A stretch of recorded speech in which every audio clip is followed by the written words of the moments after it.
ఉంది. సో దాన్ని బట్టి first of all I wish you happy Christmas all of you. So అయితే ఒక చిన్న విషయాన్ని చెప్దాం అనుకుంటున్నాను. ఏంటంటే క్రిస్మస్ అని మనం సందడని, బెత్లెహేమ్లో సందడని, అవునా కదా, పండగని చక్కగా మనం అంతా బాగా చేసుకుంటున్నాం. ఇక్కడ మనం చదివిన వచనాల్లోనే ఒక్క వచనం ఒకసారి గుర్తు చేసుకుందాం. సో ఇక్కడ ఏమనుందంటే లోక 2వ అధ్యాయం 10వ వచనంలో ఏమనుందంటే, అయితే ఆ దూత భయపడకుడి, ఇదిగో ప్రజలందరికీ కలగబోవు మహా సంతోషకరమైన సువర్తమానము నేను మీకు తెలియజేయుచున్నాను. సో అంటే ఎవరికి తెలియజేస్తుందట?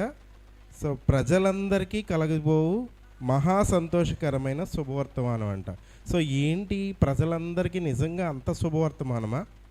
సో మీరు కనుక ఈరోజు కనుక అబ్జర్వ్ చేస్తే క్రిస్మస్ ప్రతి కంట్రీలో ప్రతి చోట అంటే ఒకళ్ళ బర్త్డే మనం ఎక్కడైనా మహా అయితే కొన్ని చోట్ల జరిగే చోట చూసుంటాం. కొన్ని దేశాల్లో ప్రపంచం అంతటా ఆయన బర్త్డేని సెలబ్రేట్ చేసుకుంటున్నాం మనం.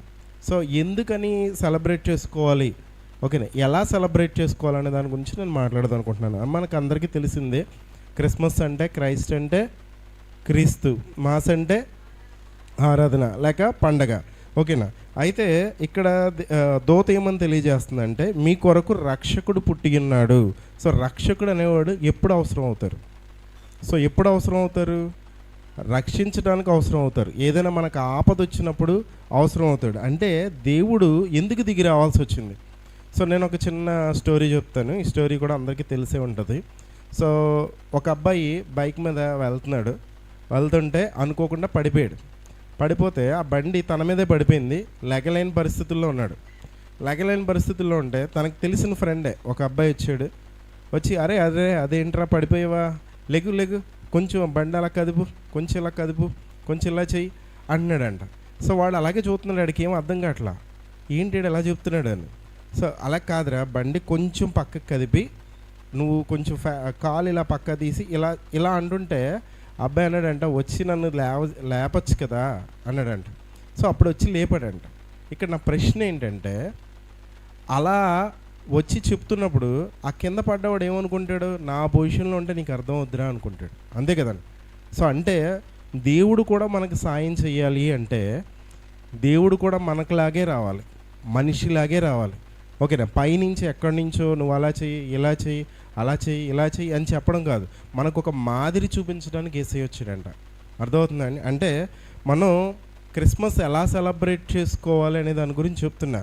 సో మనం క్రిస్మస్లో చాలా విషయాలు మాట్లాడుకుంటాం. సో ఏ విషయాలు మాట్లాడుకుంటాం అంటే, తార గురించి మాట్లాడుకుంటాం, గొల్లల గురించి మాట్లాడుకుంటాం, జ్ఞానుల గురించి మాట్లాడుకుంటాం, యేసేపు గురించి మాట్లాడుకుంటాం, మరియమ్మ గురించి మాట్లాడుకుంటాం, అవునా కదా. సో మనందరికీ తెలిసిన విషయమే. అయితే మరి మనం ఏం ప్రకటించాలి? ఇక్కడ ఒక్కసారి కనుక మనం అబ్జర్వ్ చేస్తే లోక 2వ అధ్యాయం 11వ వచనం ఎండింగ్లో ఏమంటాడంటే, మీ కొరకు రక్షకుడు పుట్టి ఉన్నాడు, ఈయన ప్రభు అయిన క్రీస్తు.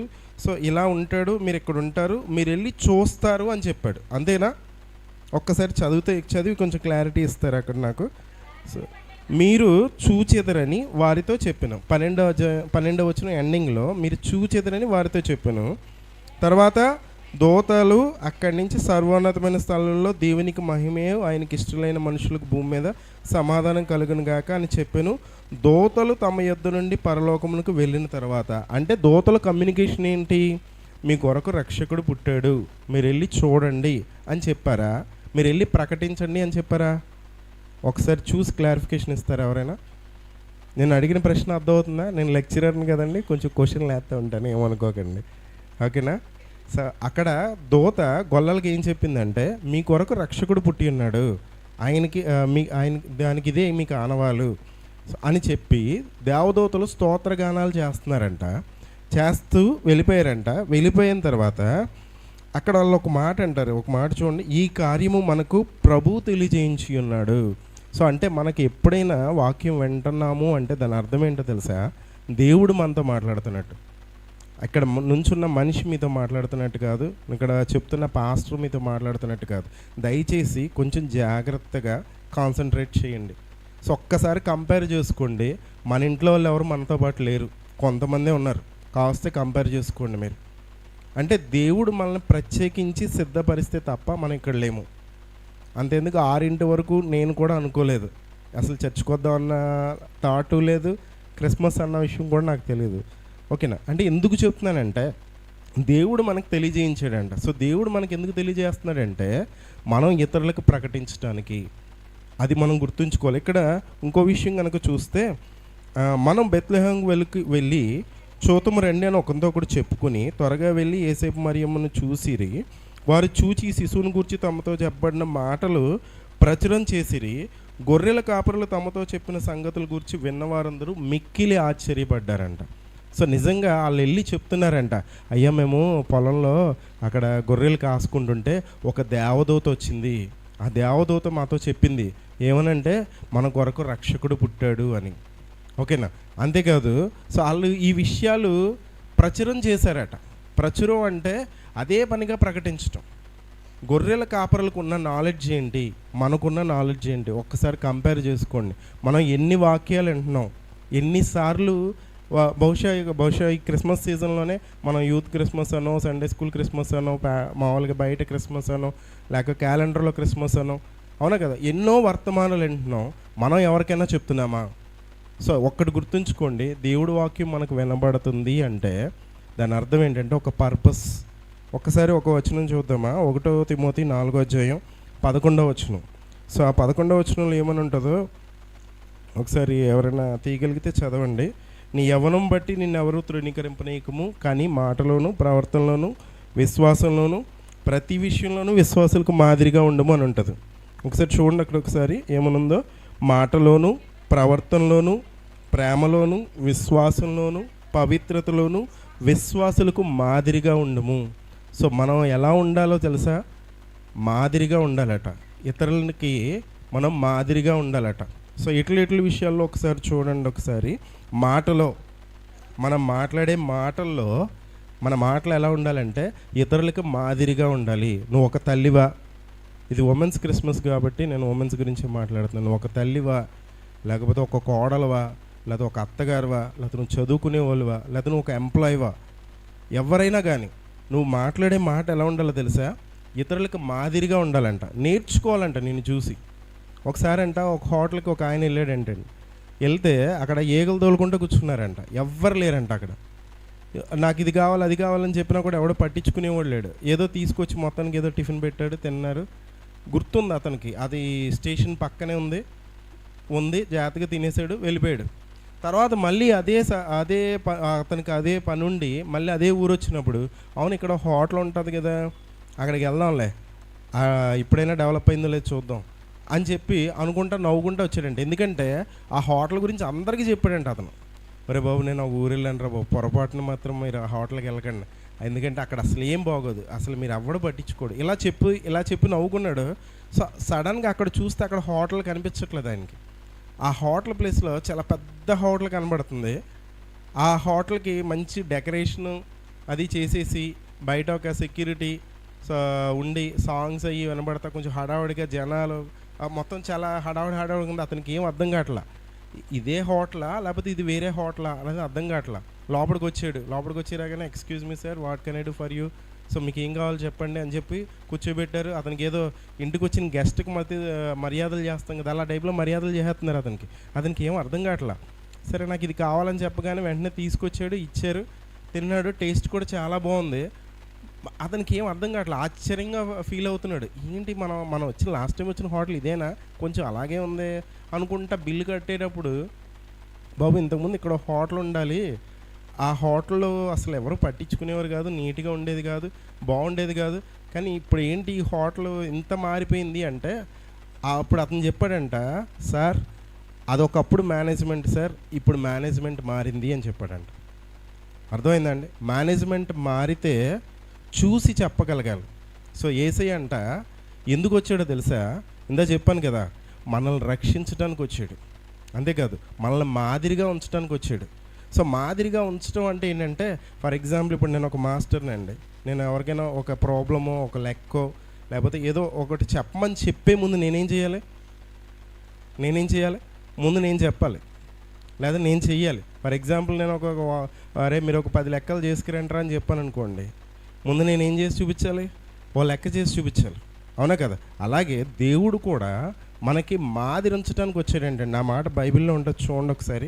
1 పేతురు 2వ అధ్యాయం 21వ వచనంలో ఉంటుంది, చూడండి. 1 పేతురు 2వ అధ్యాయం 21వ వచనంలో ఒకసారి కనుక చూస్తే, క్రీస్తు కూడా మీ కొరకు బాధపడి మీరు తన అడుగు జాడల యందు నడుచుకున్నట్లు మీకు మాదిరించిపోయాను. సో మనం ఎలా ఉండాలో తెలుసా అండి? ఇతరులకు మాదిరిగా ఉండాలి. ఇందా చెప్పాను కదా, గొల్లలకి దేవదూత చెప్పగానే వాళ్ళు ఏం చేశారంట? ప్రకటించారంట. మరి మనం ఎవరికైనా చెప్తున్నామా? అరే యేసయ్య మన కోసం వచ్చాడు. చందన బ్రదర్స్లో డిస్కౌంట్ అని ఎంతమందికి చెప్పుంటాం? 1000 రూపాయలకి 4 షర్ట్లు, 5 షర్ట్లు, 6 ప్యాంట్లు. దీని గురించి ఎంతమంది చెప్పుంటాం? లేదా ఎక్కడైనా జాబ్ జరుగుతుంది, ఏదో జాబ్ మేళ జరుగుతుంది, అరే మనోడు చేస్తాడు కదా, లేకపోతే ఎక్కడ ఏదో తక్కువగా వస్తుంది. సో ఎన్ని విషయాలు చెప్తున్నాం. మరి దేవుడు మనల్ని అడుగుతాడు అడగడా? అదొకసారి ప్రశ్నించుకోండి. ఎందుకంటే ఈ రోజుల్లో క్రిస్మస్లో క్రైస్ట్ మిస్ అయిపోతున్నాడు. క్రైస్ట్ మాస్ అవ్వట్లేదు, క్రైస్ట్ మిస్ అయిపోతున్నాడు. సో ఎందుకంటే వాళ్ళు వేసే పాటల్లో కానీ, వాళ్ళు వేసే డ్యాన్సుల్లో కానీ, వాళ్ళు చేసే డెకరేషన్లో కానీ అంతా బాగానే ఉంది, కానీ వాళ్ళు క్రీస్తుని ప్రకటించలేకపోతున్నారేమో.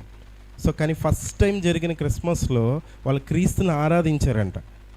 ఈ రోజుల్లో చాలామంది అనే మాటలు ఏంటంటే, సో దేవుడు నిజంగా పుడతాడా? ఓకేనా? దేవుడు నిజంగా పుడతాడా? ఒకవేళ పుడితే దేవుడు అవుతాడా? సో మనకు ఒక సామెత ఉంటుంది. ఆ సామెత ఏంటంటే, పుట్టినవాడు గిట్టక మానదు అని. నిజం అది. పుడితే కనుక కన్ఫామ్గా చనిపోవాలి. అదే పుట్టకపోతే చనిపోయే ఆప్షన్ లేదు. ఓకేనా? యేసయ్య నేను దేవుని కుమారుడిని అని చెప్పుకున్నాడు, కానీ దేవుడిని అని చెప్పుకోలేదుగా మీ దేవుడు. నేను యూట్యూబ్లో, నాకు ఒక యూట్యూబ్ ఛానల్ ఉందండి, గణేష్ జీసస్ సాంగ్స్ అని. సో ఒకసారి నేను ఏదో వీడియో పెట్టాను. సో ఆ వీడియో ఏంటంటే జస్ట్ ఒక పాట. సో ఆ పాట అంటే నేను సండే స్కూల్కి అప్పుడప్పుడు వెళ్ళినప్పుడు ఎవరికొకరికి చిన్నపిల్లలకి పాటలు నేర్పుతూ ఉంటాను. ఒక పాట నేను పెట్టాను. యాక్చువల్గా నా ఒపీనియన్ ఏంటంటే, ఆ పాట చూసి ఎవరైనా నేర్చుకుంటారు అనుకున్నా. ఓకేనా? ఆ పాట మీకు ఎవరికి అభ్యంతరం లేకపోతే ఒకసారి పాడి కూడా వినిపిస్తాను. వాట్సాప్, ఫేస్బుక్ పక్కన పెట్టుమురా, ప్రతిరోజు బైబిల్ ధ్యానించు. బైబిల్ నందే ఆయుధాలెన్నో దేవుడు ఇచ్చాడు మనకి. బైబిల్ నందే ఆయుధాలెన్నో దేవుడు ఇచ్చాడు. అవి నువ్వు వాడవా, అవి నువ్వు వాడవా, సాతానొచ్చి పాడేస్తా నిన్ను. కాబట్టి ప్రతిరోజు బైబిల్ ధ్యానించు.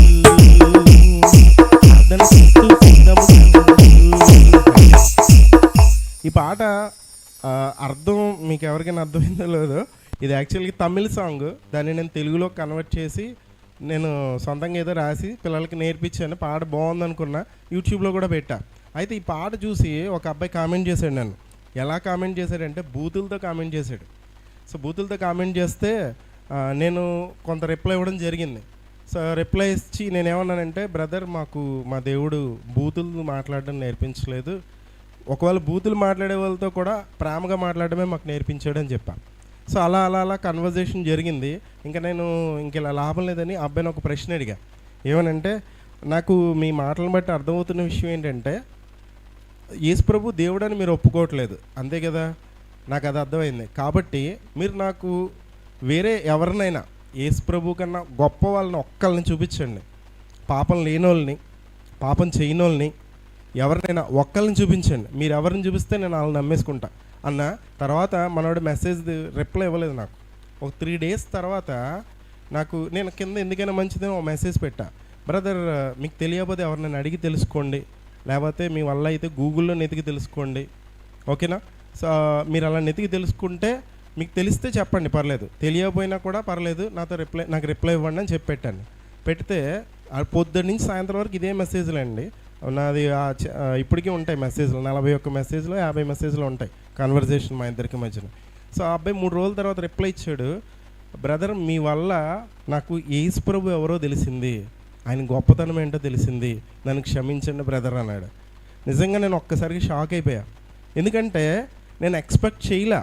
ఆ పాట పెట్టేటప్పుడు నా ఫీలింగ్ ఏంటంటే, మహా అయితే ఆ పాట చూసి ఎవరైనా నేర్చుకుంటారు. నేను పాట కూడా పాడాను కదా, వాట్సాప్ ఫేస్బుక్ పక్కన పెట్టు, ప్రతిరోజు బైబిల్ చదువు, అంతేనా? బైబిల్లో దేవుడు చాలా ఆయుధాలు ఇచ్చాడు, అవి నువ్వు వాడు. ఆ మాటలు ఒక అతన్ని రక్షించడానికి సహాయం చేసింది.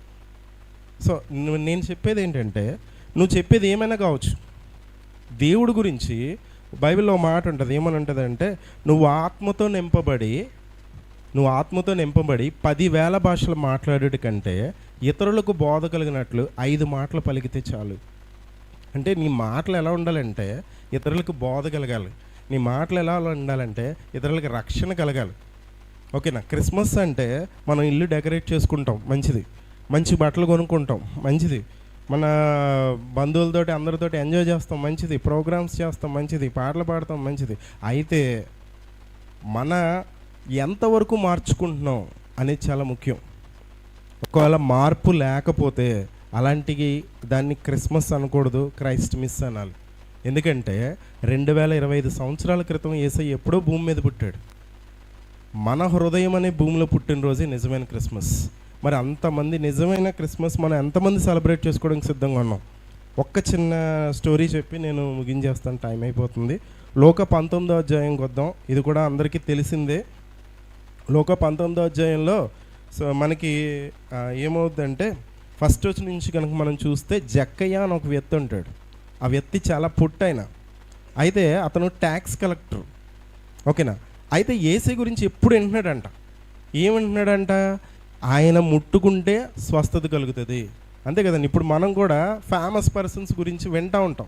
అలాంటి వాళ్ళు ఎవరైనా మన ఊరికి వచ్చారనుకోండి, ఇప్పుడు మనం కూడా టీవీలో బోల్డ్ మంది స్పీకర్లను చూస్తాం, లేకపోతే సినిమాలో యాక్టర్లను చూస్తాం, లేకపోతే రాజకీయ నాయకులను చూస్తాం.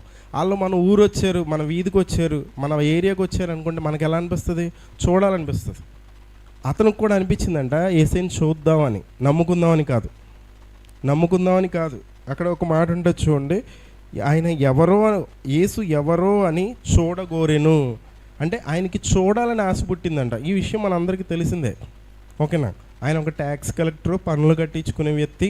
అంతేకాదు అతను ఏంటంటే మోసం చేసి మరీ డబ్బులు కలెక్ట్ చేసేసుకునేవాడంట. అంటే ఫర్ ఎగ్జాంపుల్ వీడు 100 రూపాయలు కట్టాల్సి వస్తే అరే నువ్వు 300 కట్టాలి, 400 కట్టాల్సి వస్తే నువ్వు 1000 రూపాయలు కట్టాలి, ఇలాగా అన్యాయంగా తీసేసుకునేవాడంట. అలాంటి వ్యక్తి పొట్టిగా ఉన్నందున యేసుప్రభు ఆ ఏరియాలోకి వస్తున్నాడని తెలిసి చూద్దాం అనుకున్నాడంట. చూద్దాం అనుకుని అయితే చూడలేడు కాబట్టి ఏం చేశాడంట, ఆయన ఎటువైపు వెళ్తాడో అటువైపు మార్గం వైపు ఒక చెట్టు చూసుకున్నాడంట.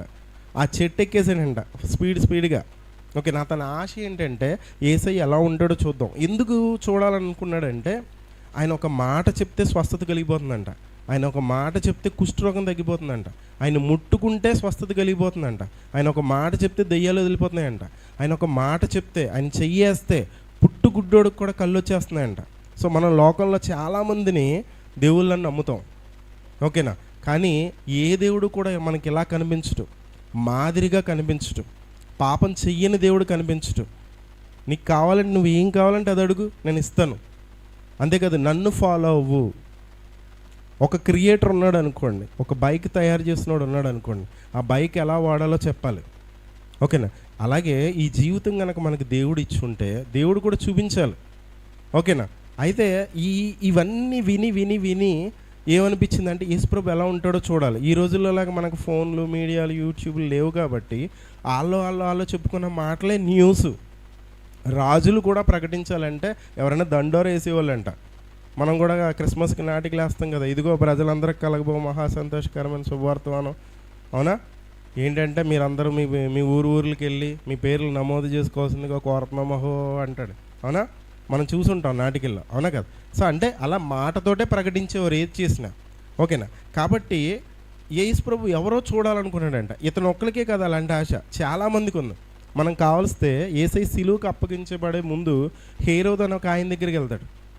ఆయన విన్నాడంట యేసుప్రభు గురించి. సో నీ గురించి చాలా విన్నానే, నువ్వు చాలా మిరాకిల్స్ చేసావని విన్నాను, నా కోసం ఒక్కటి చేయవా అని అడిగాడంట. సో ఆయన ఏం మాట్లాడలేదంట. ఈ విషయం మనందరికీ తెలిసింది. అంటే యేసుప్రభు గురించి చాలా క్యూరియాసిటీ ఉంది. ఆయన ఎక్కడికి వెళ్తే అక్కడ చాలామంది జనసమూహం ఉన్నారు. అయితే అలాంటి చోటుకి ఆయన ఒక చెట్టు ఎక్కేసి పైన వెయిట్ చేస్తున్నాడు. ఎప్పుడు వస్తాడా యేసుప్రభు, ఓసారి చూద్దాం. ఆయన హైట్ ఎలా ఉంటాడో, ఆయన మాట ఎలా ఉంటుందో, ఆయన చూడడానికి ఎలా ఉంటాడో, ఆయన అందరూ దేవుడు అంటున్నారు కదా, అసలు ఎలా ఉంటాడో మన కళ్ళతో చూడగలమా, మన ఏరియాకి వచ్చాడు కదా చూద్దాం అని అనుకుని వచ్చి చూసేవాడికి జక్కయ్య కిందకి దిగు, నేను మీ ఇంట్లో ఉండాలి అని చెప్పాడండి. ఒక్కసారిగా షాక్ అయిపోయాడంట. అంతే కదండి, మనం కూడా ఎవరో సెలబ్రిటీ వచ్చి ఫర్ ఎగ్జాంపుల్ నా పేరు గణేష్ కాబట్టి, బాబు గణేష్ ఒకసారి వెళ్ళారా మనం కలిసి ఫోటో దిగుదాం అంటే నిజంగా చాలా గొప్పతనం కదా. అంతే కదా, మనల్ని గుర్తించినట్టే కదా. సో ఒక్కసారిగా షాక్ అయిపోయాడంట.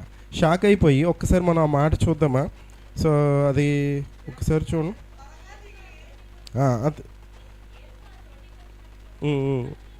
కన్నులెత్తి చూచి, జక్కయ్య త్వరగా దిగు, నేడు నేను నీ ఇంట ఉండవలసింది అని చెప్పాడంట. అతడు త్వరగా దిగి సంతోషంతో ఆయన చేర్చుకున్నాడంట.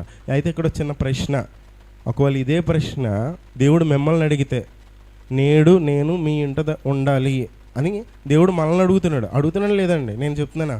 ప్రకటన 3:20 మనకు తెలిసిందే కదా, నేను హృదయం అనే తలుపు దగ్గర నుంచి బయట నుంచి తడుతున్నాడంట. ఎవరైనా నా స్వరం విని తలుపు తీస్తే నేను వాళ్ళతో ఉంటానని చెప్తున్నాడు. ఇక్కడ జక్కయ్య వెంటనే దిగిపోయాడంట. మరి మనం వెంటనే రెస్పాండ్ అవుతున్నామా? వాక్యం చాలాసార్లు వింటున్నాం, దేవుడు ఇది చెయ్యొద్దు, దేవుడు ఏం చేయమంటున్నాడో ఏం చెయ్యొద్దు అంటున్నాడో కూడా మనకు తెలుసు. చేయమన్న పని చేస్తున్నామా? ఇందాక మనం చదివాం, గొల్లలు మాదిరిగా ఉన్నారు, తార నక్షత్రం ఇతరులకి మాదిరి చూపించింది. జ్ఞానులు అలా జ్ఞానాన్ని పక్కన పెట్టేసి సాగిలపడ్డారు, ఆయన ఆరాధించారు, ఆయన మొక్కారు, ఆయన యాజకుడు అని గుర్తించారు, దేవుడని గుర్తించారు, రాజు అని గుర్తించారు. మరి మనం ఇన్ని వాక్యాలు వింటున్నాం, ఇన్పుట్ తీసుకుంటున్నాం. ఫర్ ఎగ్జాంపుల్ మనం ఏదో ఒక ఫర్ ఎగ్జాంపుల్ మన ఫోన్ ఉంది, ఛార్జింగ్ పెట్టాక ఛార్జింగ్ ఎక్కకపోతే ఛార్జర్ ఏం చేస్తాం? మార్చేస్తాం. లేదా ఈ ఫోన్ ఎక్కకపోతే ఫోన్ మార్చేస్తాం. ఒకవేళ దేవుడు కూడా మళ్ళీ మార్చేయాల్సిన పరిస్థితి వస్తే ఏంటి మన పరిస్థితి? ఒక్కసారి ఆలోచించండి. ఒకవేళ మనం Christmas only for celebration, Christmas అంటే క్రిస్మస్కి ఏం చేస్తారు మీరు అంటే, మా చర్చికి రంగులు వేసుకుంటాం, మా ఇంటికి రంగులు వేసుకుంటాం, మేము రంగులు వేసుకుంటాం, మంచి బట్టలు వేసుకుంటాం, పిండి వంటలు వండుకుంటాం కాదు. సో ఇంతకుముందు నేను ఎంతసేపు ప్రార్థన చేసేవాడిని, చేసేదాన్ని, ఇప్పుడు ఎంతసేపు ప్రార్థన చేయాలి చెక్ చేసుకోవాలి మనం. ఇంతకుముందు దేవుడి సన్నిధికి మనం ముందుగా వచ్చేవాళ్ళమా, ఆలస్యంగా వచ్చేవాళ్ళమా? దేవుడి పని అంటే ముందుగా వస్తున్నామా, లేటుగా వస్తున్నామా? మనం మార్చుకోవాలి. ఇక్కడ ఒక్కసారి జక్కయ్యని చూడండి, ఒక్క మాట నేను అది చెప్పి ముగించేస్తాను, టైం ఎక్కువైపోతుంది అనుకుంటా.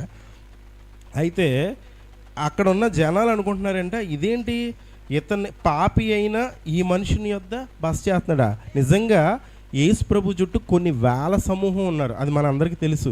రొట్టెలు తీసుకున్నప్పుడు, రొట్టెలు ఆయన 5 రొట్టెలు 2 చేపలు పంచిపెట్టినప్పుడు ఎన్ని వేల సమూహం ఉన్నారు? అవునా 5,000 సమూహం ఉన్నారు కదా. సో అంత 5,000 మంది ఉంటే యేసుప్రభు మా ఇంటికి వస్తే, అయ్యి బాబు యేసుప్రభు మా ఇంటికి వచ్చాడండి, సీఎం మా ఇంటికి వచ్చాడండి అని చెప్తే ఎలా ఉంటుంది మనకి? అవునా కదా. యేసుప్రభు అడిగితే ఎవరైనా షెల్టర్ ఇస్తారు. కానీ యేసుప్రభు అంటున్నాడంట, జక్కయ్య నేను మీ ఇంట్లో ఉండాలి అని అనగానే ఆ పక్కనున్న మనుషులు అనుకుంటున్నారంటే, వీడి గురించి తెలియదేమో, వీడు పాపిష్టోడు, వీడు మంచోడు కాదు, వీడు మోసగాడు, అవునా ఇలా అనుకుంటుంటే వెంటనే అక్కడ ఈ జక్కయ్య అన్నాడంట, ప్రభువా నా ఆస్తిలో సగం బీదలకి ఇస్తున్నా, నేను ఎవరికైనా అన్యాయంగా తీసుకుంటే అది 4 గంటలు అంటే ఇందా చెప్పాను కదండి, 100 తీసుకోవాల్సి వస్తే 400 తీసుకున్నాడు కదా. ఇప్పుడు 400 తీసుకున్న వాడి దగ్గరికి వెళ్ళి 300 రెట్నిచ్చేస్తాడంట. అంటే 100 తీసుకున్న వాడి దగ్గరికి వెళ్ళి 400 ఇచ్చేస్తాడంట. అంటే ఇక్కడ నాది ఒక ప్రశ్న ఏంటంటే, యేసయ్య అడిగాడా?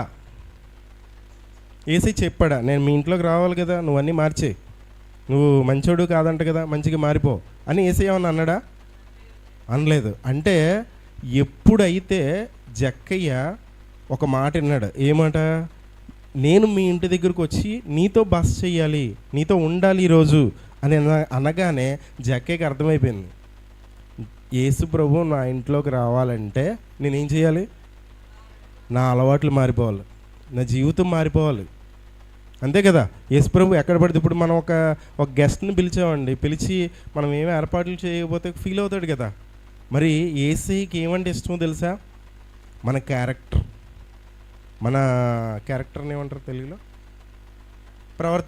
ప్రవర్తన మార్చుకోవాలి. ఎందా చెప్పాను కదా, నీ మాటలోను, ప్రవర్తనలోను, విశ్వాసంలోను, ప్రతి విషయంలోనూ నువ్వు ఎలా ఉండాలి తెలుసా? విశ్వాసులకు మాదిరిగా ఉండాలి. మరి మనం మాదిరిగా ఉంటున్నామా?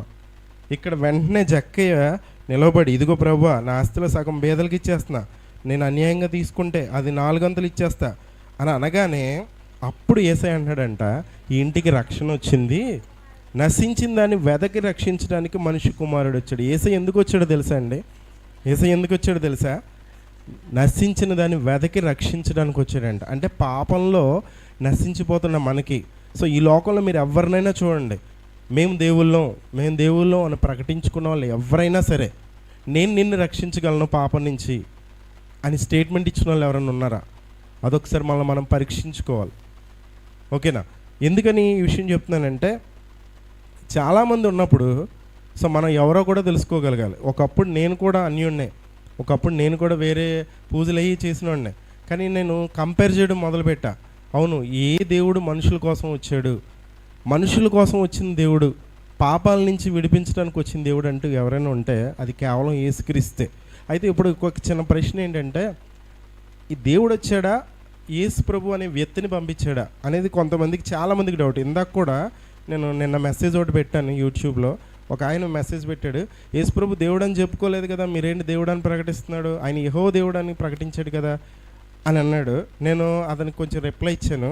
అయితే దానికి ఆన్సర్ నేను ఇప్పుడు మీకు ఒకటి చెప్దాం అనుకుంటున్నా, ఒకసారి చూస్తారా? అదొకటి చూపించి నేను ముగించేస్తాను. ఒకటో తిమోతి 2వ అధ్యాయం, 1 తిమోతి 2వ అధ్యాయం 5వ వచనం.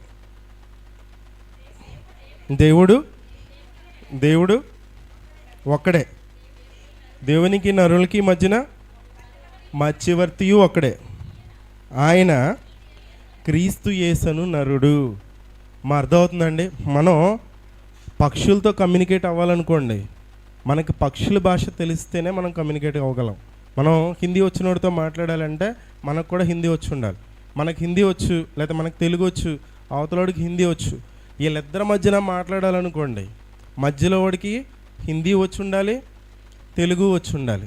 అంటే వాళ్ళని ఏమంటాం? మీడియేటర్ అంటాం, ట్రాన్స్లేటర్ అంటాం. అవునా కదా? అలాగే దేవుడు కూడా, దేవుడిని మనం చేరుకోలేము. నువ్వేం చేసినా సరే నువ్వు దేవుడిని అయితే చూడలేవు. అవునా కదా? దేవుడిని అయితే చూడలేవు, నువ్వు ఎలా జీవించాలో నీకు తెలియదు. అందుకని యేసయ్య చెప్పాడంట, నేనే కిందకు వస్తా, నేనే నా ద్వారానే రక్షించబడతాడు, నేను తప్ప వేరే రక్షకుడు లేడు. సో అలాగే యేసయ్య ఇంకొక మాట అంటాడు. అంటే యేసయ్య ప్రభు దైవత్వం మీద క్వశ్చన్లు వస్తున్నాయి కాబట్టి నేను ఆ స్టేట్మెంట్స్ చూపిస్తున్నాను అంతే, ఇది సందర్భం కాకపోవచ్చు. ప్రకటన 1వ అధ్యాయం 18వ వచనంలో ఉంటుంది. ఏమని ఉంటుంది అంటే, తీయక్కర్లేదు, నేనే ఆల్ఫయు నేనే ఒమేగయు అంటాడు. అంటే నేనే ఆది, నేనే అంతం. ఇందా చెప్పాను కదా, పుట్టినోళ్ళు గిట్టక మానరు, కానీ ఆయన పుట్టలేదట. నేనే స్టార్టింగ్, నేనే ఎండింగ్. మృతుడినైతిని కానీ యుగయుగములు సజీవుడినై ఉన్నాను. సో యుగయుగములు సజీవుడినై ఉన్నాను అన్నాడా? ఉన్నాను అన్నాడు. అలాగే మీకు ఇంకొక ఎగ్జాంపుల్ చెప్తాను. మనకు కరెంట్ వస్తుంది ఇంట్లోకి, ఓకేనా? మనకి సబ్స్టేషన్కి ఒక కరెంట్ వస్తుంది, అక్కడి నుంచి ట్రాన్స్ఫార్మర్ దాకా ఒక కరెంట్ వస్తుంది, అక్కడి నుంచి ఇంట్లోకి ఒక కరెంట్ వస్తుంది, ఓకేనా? ఇంట్లో ఉన్న కరెంట్ వేరు, సబ్స్టేషన్లో ఉన్న కరెంట్ వేరా? అందులోదే కొంచెం పరిమాణం తగ్గి, దాని వోల్టేజ్ తగ్గి, దాని లెవెల్ తగ్గి మన ఇంట్లోకి వచ్చింది. అక్కడున్న కరెంటు, మన ఇంట్లో ఉన్న కరెంటు, ట్రాన్స్ఫార్మర్లో ఉన్న కరెంటు, సబ్స్టేషన్లో ఉన్న కరెంటు ఒక్కటే. అలాగే దేవుడు కూడా ఒక్కడే. ఆయన మనతో కమ్యూనికేట్ అవ్వాలంటే, మనం మా పాత నిబంధనలో చూస్తాం కదా, మోషేతో అంటారు, మోషే, దేవుడు కనుక మాతో మాట్లాడితే మేము చచ్చిపోతాం. అంటే దేవుడి మాట మనం వినలేం. దేవుడిని చూస్తే చచ్చిపోతారు. మనం బాగా హై వోల్టేజ్ ఉన్న బల్బుని 5 నిమిషాలు 10 నిమిషాలు చూస్తే మన కళ్ళు పోతాయండి. సూర్యుని చూస్తే చాలు, సరిగ్గా 12ంటికి మనం సమ్మర్లో చాలు మనం గుడ్డలో అయిపోతాం. అటువంటిది సూర్యుడిని సృష్టించిన దేవుడిని చూడాలంటే is it possible for normal man? కాదు. కాబట్టి దేవుడే నరునిగా రావాల్సి వచ్చింది. అదే ఈ వచనం చెప్తుందండి. సో క్రీస్తు యేసును నరుడు, దేవునికి నరులకి మధ్యన మధ్యవర్తియు ఒక్కడే, దేవుడు ఒక్కడే. ఆ దేవుడు ఎవరు? యేసుక్రీస్తును నరుడు. ఓకేనా? మరి ఈయన్ని మన ఇంట చేర్చుకోవడానికి మనం సిద్ధంగా ఉన్నామా? ఇందాక జక్కయ్య సిద్ధంగా ఉన్నాడు, వెంటనే ఆయన చేర్చుకొనెను అనే మాట ఉంది బైబిల్లో, అవునా? మరి ఇప్పుడు కూడా అదే ప్రశ్న దేవుడు మనల్ని అడుగుతున్నాడేమో. నేను చెప్పాను కదా, 2025 సంవత్సరాల క్రితం యేసయ్య ఎప్పుడో పుట్టేశాడు ఈ భూమి మీద, కానీ మన హృదయంలో